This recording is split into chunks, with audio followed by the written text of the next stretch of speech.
আমাদের অতীত কি আসলেই হারিয়ে যায়? বিজ্ঞান বলছে না, আমাদের অতীত কিন্তু এখনো এই মহাবিশ্বের কোথাও না কোথাও ঘুরে বেড়াচ্ছে।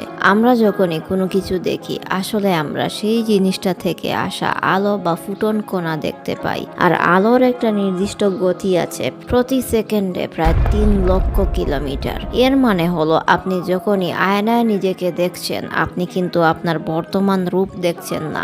আলো আপনার শরীর থেকে আয়নায় গিয়ে আপনার চোখে ফিরে আসতে যে ক্ষুদ্র সময়টুকু নেয়, আপনি আসলে আপনার কয়েক ন্যানোসেকেন্ড আগের অতীতকে দেখছেন।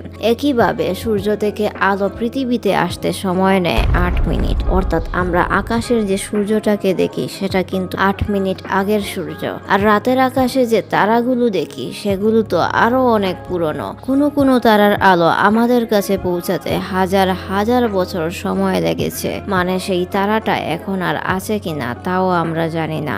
এবার ধরুন, ছোটবেলায় আপনি যখন মাঠে খেলছিলেন, তখন আপনার শরীর থেকে আলো ছিটকে চারদিকে ছড়িয়ে পড়ছিল। কিছু আলো মাটিতে শোষিত হয়েছে, কিছু মানুষের চোখে পড়েছে, আর সামান্য কিছু ফুটন যেগুলো কোনো বাধা পায়নি সেগুলো মহাশূন্যের দিকে রওনা দিয়েছিল। সেই ফুটন কণাগুলো ধ্বংস হয়ে যায়নি, প্রতি সেকেন্ডে 3 লক্ষ কিলোমিটার বেগে এখনো মহাশূন্যে ছুটে চলেছে। আজ থেকে 10 বছর আগে আপনার শরীর থেকে যে আলো মহাশূন্যে বেরিয়েছে তা এখন পৃথিবী থেকে প্রায় 10 আলোকবর্ষ দূরে ভেসে বেড়াচ্ছে।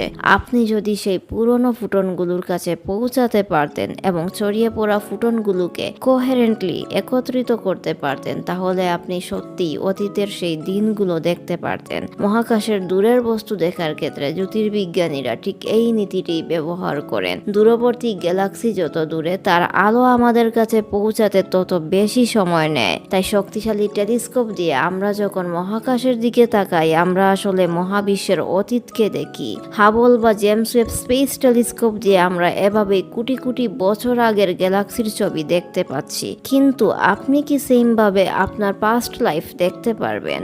দুর্ভাগ্যবশত মানুষের শরীর থেকে বেরোনো ফুটন এত বিক্ষিপ্ত ও দুর্বল যে কোনো প্রযুক্তি দিয়ে তা থেকে ছবি পুনরুদ্ধার করা সম্ভব নয়। তাহলে কি অতীত সত্যিই হারিয়ে যায়? আইনস্টাইন বলেছিলেন, সময় আসলে একটি মাত্রা, দৈর্ঘ্য বা প্রস্থের মতোই। অতীত, বর্তমান, ভবিষ্যৎ এগুলো আলাদা নয়, সবই মহাবিশ্বের কাঠামোতে একসাথে বিদ্যমান।